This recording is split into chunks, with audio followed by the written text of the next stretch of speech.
Most founders fail not because they're lazy, but because they're doing everything under the sun. That's the philosophy that today's guest, Tony Dignam, the founder of Agile Executives, a CFO business based in Ireland, suggests. And you know what? I actually believe him. That falls in line with one of the best business books I've ever read, The E-Myth Revisited by Michael E. Gerbener, claims. If you're doing too much, then what you need to do is consolidate focus. If you want to listen to a podcast from someone with over 30 years of high-level business experience, then this is the podcast for you. As always, if you enjoy this podcast, tune in, share it with a friend. As entrepreneurs, we all experience challenges in our business journey. I'm Jay Story, and the Grappling Growth podcast is my attempt at documenting my entrepreneurial journey while building my brands. I sit down with fellow entrepreneurs, understanding how they grapple with growth. I hope you find value and enjoy. Tony, good afternoon. Welcome to the pod. Good afternoon, Joe. Thanks for having me. You're welcome. Tony, I'm curious, what does growth look like in your opinion?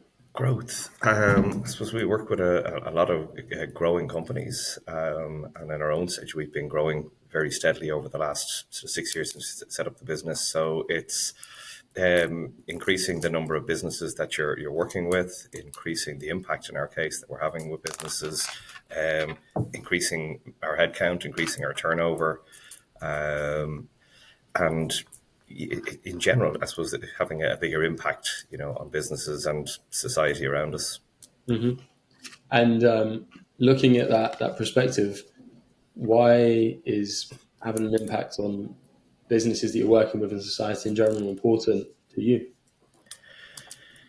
I suppose one of the reasons I set up the business 6 years ago was to use the experience I'd gained, a lot of which was in the corporate world. I worked with a lot of multinationals. I've been able to bring that experience in helping smaller companies that are looking to scale. So there's certainly an element on a lot of the people who work with us of that same idea or same objective, is to use that experience to help other businesses grow. Myself and most of our team could probably earn more if we stayed in the corporate world, but wouldn't have the same impact, on those small businesses, those entrepreneurs, and it's, I suppose, far more rewarding when you're working in that environment and helping other people. Mm-hmm. And with that perspective in mind, you cast your mind back a little bit. What advice would you give to 20-year-old Tony? Probably try and get out of the corporate world sooner.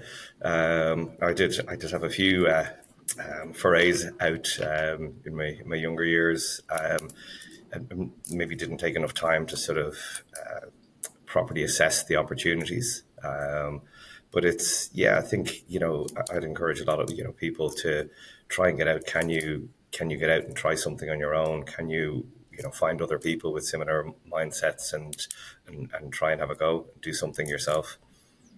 So for you, 6 years ago, why was the timing right for you then? And what gave you the deciding leap of faith to start Agile Executives? I suppose I came across this whole concept, which at the time was called, would it be just sort of, CFO as a service or part-time CFO. Mm-hmm. Now the phrase which has come into play is fractional. Yeah. I was kind of a bit fed up with the corporate world and, that lack of impact, particularly an Irish subsidiary of a very large multinational. It's very hard to have much of an impact. And saw this whole sort of rising concept, which I said is now called fractional, and just thought I liked the idea of that. And initially started working with clients directly myself in a fractional capacity, and then saw a bigger opportunity to bring others in and set it up more as a business with others doing the work alongside myself initially.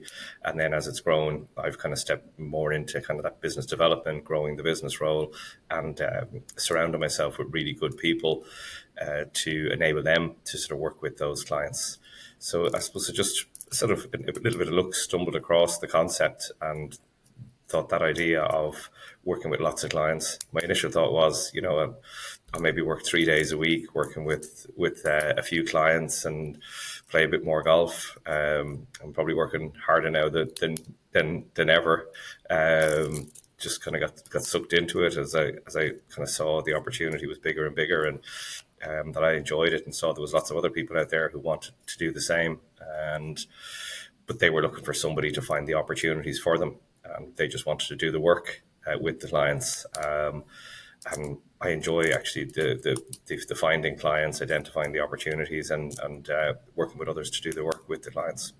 So making the shift over from being essentially a fractional CFO into a business owner and then into the BD role, and you said that you really enjoy the business development aspect of it. How much of a transition did you find being essentially an executor over to actually focusing on growth of a business and your own business? I suppose I've been more in those sort of roles where I've been in those sort of strategic roles, whether it's CEO or CFO, over the last 20 years. So I'm probably more comfortable and sort of naturally going to migrate towards those kind of more strategic roles in growing the business than the execution. I'm still can do it, roll up the sleeves and if needs be. But I prefer kind of, being in that sort of role of looking forward and trying to drive a business. Got you. That's cool. And looking at that then, so let's say you're speaking to a young man who is 30 years old. He's looking at focusing on a startup. What would you say is your one golden rule of advice to not work on the wrong things within business? What are the real things that drive business that you feel a lot of newfound entrepreneurs and business people miss out on? I think what a lot of them are trying to do, they're trying to do everything themselves. It's figure out where your real strength is, and then bring in others to complement, with skills that complement your skills. So a lot of entrepreneurs, or maybe if they're from a tech background, they maybe have seen and are developing sort of software, but they wouldn't necessarily be great on maybe the commercial side or on the finance side.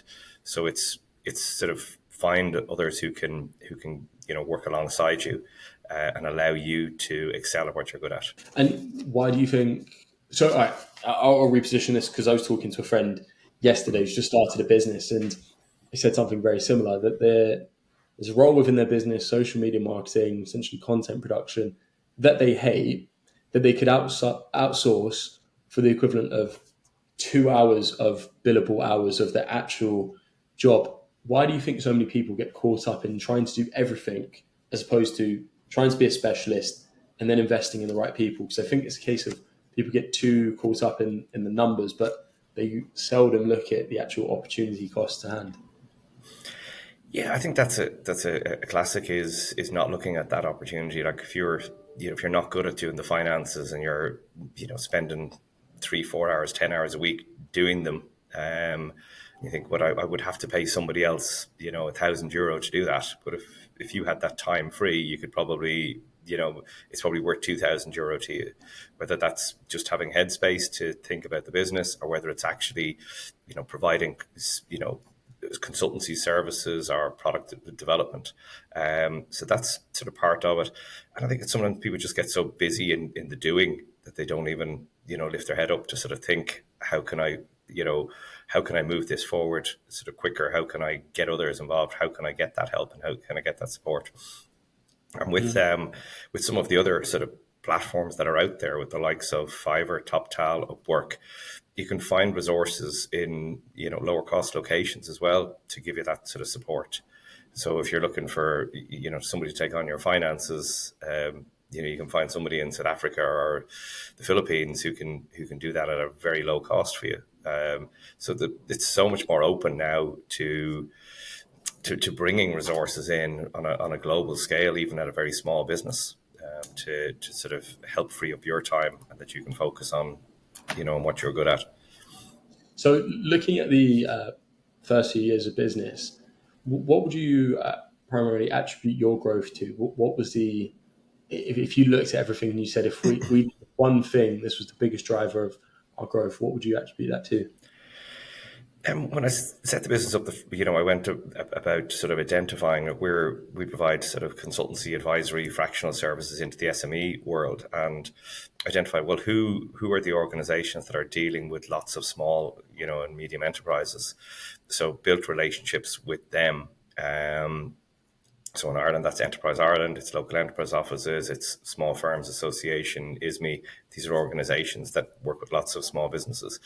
But I suppose the real catalyst for us was actually COVID. There were a lot of government supports put in place to help businesses through COVID. And because we had built those relationships with all of those different agencies and bodies, when they were looking for people to deliver, and support those businesses, we were in the right place at the right time to take advantage of that. And we went from, I had 5 working with me in March 2019, and by May 2019, I had 80 consultants working with me, providing support services. So I think it's being, kind of, somebody sort of referred to me years ago as sort of like, it's kind of heads up marketing. It's just watching what's going on around you, in the world, and seeing, if something sort of happens, whether it's a Brexit or whether it's the tariffs or whether immediately people sort of see, see the negative of it and see, those sort of things create opportunities as well. And if you're ready to sort of take advantage of those opportunities, as we were with COVID, we grew, very quickly on the back of those supports and the support the businesses needed to help them through that. Got you. And I think what you spoke about there is really pivotal, because I think it's people get in this position where they're focusing on the here and now. They're having to do the day-by-day deliverables, but then they neglect the future state of their business, and maybe people think too far ahead. So it's more of a case of looking at what's happening and how do we pivot. And I think COVID was a great example. You could see some businesses do really, really well from COVID. Others, some just couldn't do any activity from there. But it's looking at what's going on from there. So when you're working in that fractional CFO capacity, what would be the main things you're looking for within businesses to help them grow over, say, the next 12 months? I suppose the key thing is to, do, I suppose, that internal assessment. What are their, the key strengths? What is the product? But also looking at the market. And I think you touched on something there. A lot of businesses have, particularly in the early stages, you have a strategy and say, no, this is what we're doing. We're going to be X, Y, or Z, and that's what we want to be. But if that's not what the market wants, or if the market changes, you've got to be very adaptable as a small business, looking to see, what's happening, what your competitors are doing, ultimately what the customer wants, and being prepared to adapt to it. That, in the early stages, and I think a lot of businesses are saying, you take whatever business you can get, that you have the skills to deliver on, and over time you can refine your strategy, but don't get too hung up on, we're a print company that prints, letterhead. In COVID, that's not what people wanted. People needed suddenly COVID signs. They needed, different sort of print. So being able to kind of look and see what's happening in the market and see yourself. I suppose there's classic examples of companies going back for centuries who, didn't adapt to market, whether that's, Kodak or Nokia, in those big scales, big companies. But at sort of smaller level, it's really being adaptable, and in our, the phrase, that's why we have agile in our name, agile executives. So that to me is the most important thing, is just being aware and not being too stubborn or proud to sort of say, okay, I wanted to be X, that's not what the market wants, they want Y, then I have to adapt and deliver Y. Great saying I heard a few years ago was follow the puck. So it's, if you're playing football, hockey, ice hockey for this example, you don't go to where the puck is now, you go to where it's going to go and actually meet it where it is. And that means you're able to keep up great analogy, the times and what's going on in the space and of sorts. Are you a reader by any chance? Not really. I listen to a lot of audio. I've sort of always used sort of time in the car to listen. I used to read a lot more, but I've sort of taken to audio big time now. So if I'm going for a walk, I'll stick on the headphones and listen to a book, whether that's business related or even fiction. I just find it as a good way of clearing the head. So speaking of audiobooks, What free business audiobooks could you recommend to people that they must listen to if they want to grow their business? My favorite one of the business is The Goal, Eli Goldratt. It's a business book, but it's kind of written in the style of a novel. It's a really interesting sort of listen or read. I've done both on it.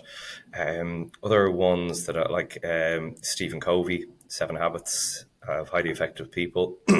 Very hard read. It's I found the book very difficult, very challenging, but the audio is really good and it brings it to life. I think there's even a version where he reads it himself, which is really interesting. Third one, there's nothing that springs to mind now as the third. They're the two that I would have listened to kind of many times. There'd be other sort of speakers, Brian Tracy has a lot of really good audio material as well around the psychology of success. That'd probably be the other sort of ones I would have listened to a lot over time. And I like that you can just dip back into them as well and listen to a section. But the goal is really it's one I think when I read it I think within 24 hours when I got the book the first time around, I just couldn't put it down. It's definitely a good read and a good listen. Sounds contagious. There are a few books that you pick up into your hands and you just don't want to put them down and you devour them in a very quick state. And talking about what you and the business are doing, where do you see your adoption and implementation of AI moving over the next 12 to 18 months? I think like any business, I think you've got to adopt AI. I heard a good phrase, that people's jobs aren't necessarily going to be replaced by AI, but will be replaced by people who know how to use AI. So if you don't sort of stay current in the same way as, I think it's just another evolution in technology. I'm an accountant, and when accounting systems, went kind of online, you had to adapt when they went to the cloud. You had to adapt when there's a lot of automation over the last sort of 5 or 6 years have gone into accounting systems. You've got to adapt the same. And, any sort of systems, ERP systems, manufacturing, you've got to move with technology. Businesses moving to online. If you didn't have an online presence to sort of either replace or supplement your premises, you were going to fall behind. And AI is to me, is the next evolution. We use it, consistently. I'd say there probably isn't a day goes by that I don't use it. Certainly my marketing team use it constantly. Whether that's a simple thing, whether we're looking for a headline for an event, in the past you brainstorm and it might take, people coming up with 20 ideas. If you have an idea yourself, you throw it into AI and it comes back with 20, as many as you want, and very quickly you can home in on that's the what we're going to use.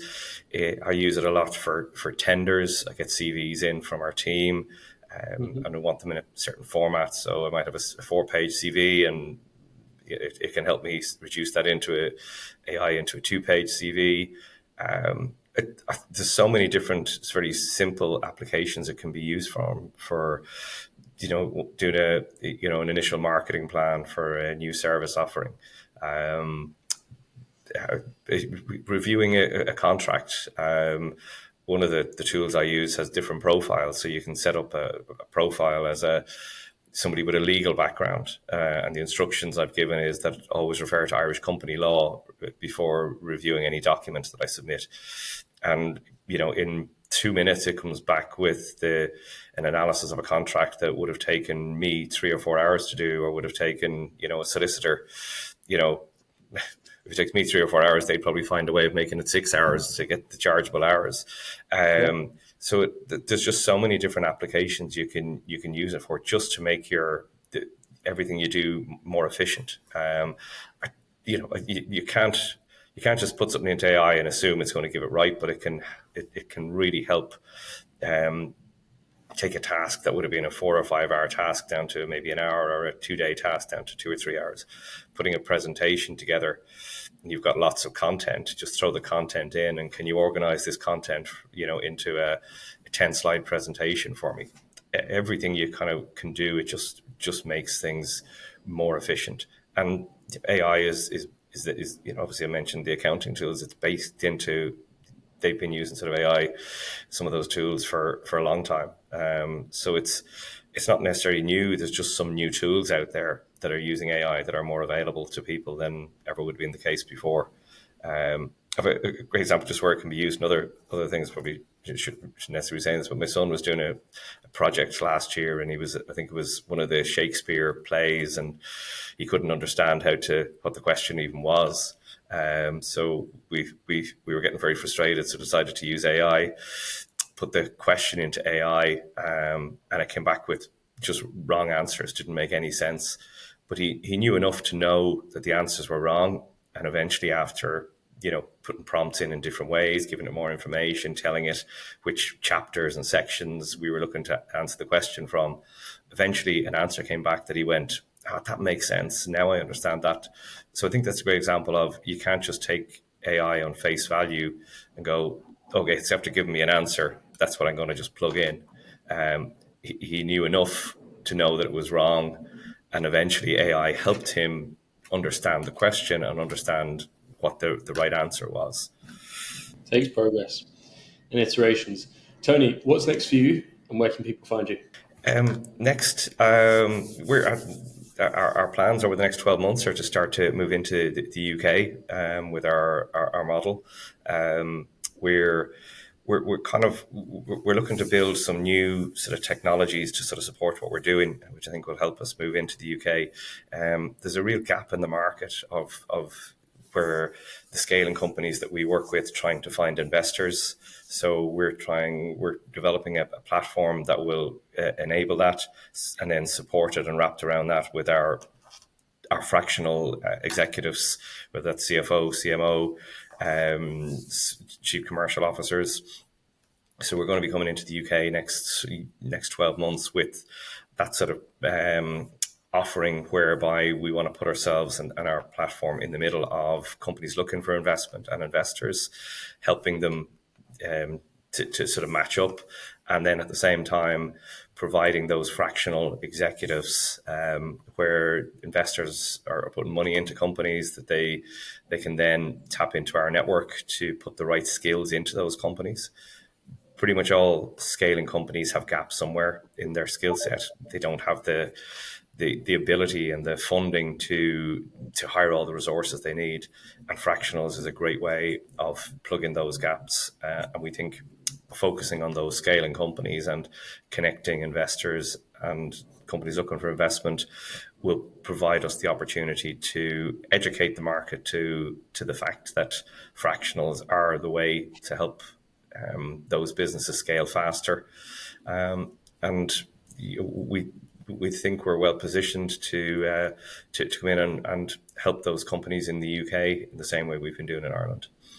Amazing. And where can people find you? It's agileexecutives.ie. And they'll find me and our network of 200 fractionals, which includes fractionals Ireland, UK, US, Canada, Europe, and Asia. And within the next 18 to 24 months, we expect that to be about 1,000 resources that are available to help businesses scale. Amazing. Tony, appreciate your time. Thanks, Joe.